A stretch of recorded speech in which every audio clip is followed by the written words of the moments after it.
in seeing your bony backside, or any other part of you. One corner of his mouth turned up. You can watch, Dana. I don't mind. He was playing with her, trying to mess with her. She focused on the reason she was here. Joke all you want, she told him. You're going to jail. If only wishing made it so. You're not getting out of this, she said. I have the proof I need. No, you don't. His voice was low and deceptively soft. If you had what you needed, you'd be arresting me, not bringing me in for questioning. Admit it, Dana, you're not even close to charging me with anything. This is a fishing expedition. While she knew in her head that reacting with violence only weakened her position and proved he was right, she really, really wanted to hit him. I'm officially bored, she said, dropping her arm to her side. Let's get this over with. The part where you watch me naked? She stepped into his condo and rolled her eyes. Yeah, lucky, lucky me. Have you been featured in Arrogance Monthly yet? I've been on the cover. He shut the door, then led the way through the large penthouse. The main room was huge. She was guessing she could fit her apartment and 5 others just like it in the space. There were floor-to-ceiling windows with a view of most of Dallas. Not that she cared about that sort of thing. She returned her attention to the man in front of her, then frowned as sunlight caught his back, illuminating the scars crisscrossing his skin. A few of them were thin lines, but most were thick and raised, as if the skin had been cut over and over again.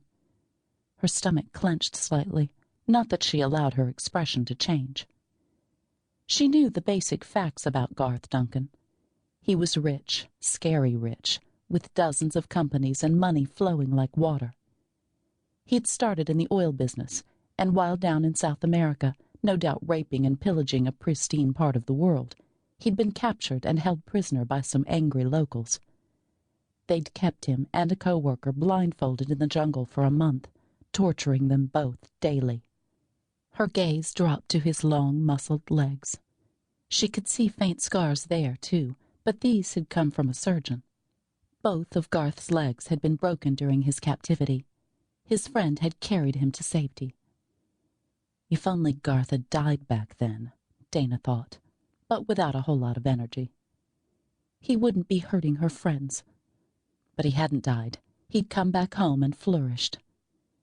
She followed a few steps behind as he entered a massive bedroom, then continued into a bathroom the size of a grocery store. That led into one of those fancy closets done in dark wood. All the clothes were perfectly organized by color. Shoes were lined up on racks.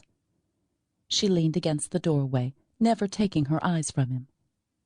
Any time. His dark gaze locked with hers. He seemed to be enjoying himself, which pissed her off. But once the investigation began, his attitude would change. She was bringing him in. For now, that was enough. His smile returned. He pulled the towel off his shoulders and let it fall to the floor. If you don't have to be anywhere in the next couple of hours, we could take advantage of my lack of clothes. Hours? Oh, please. You'd be lucky to last 6 minutes. Quit playing, Garth. I have a full day ahead of me. Despite what you think, the world doesn't revolve around you. Yes, Deputy Birch. He dropped the towel at his waist. She kept her eyes on his face. Not only didn't he interest her in the least, but she was here in a professional capacity.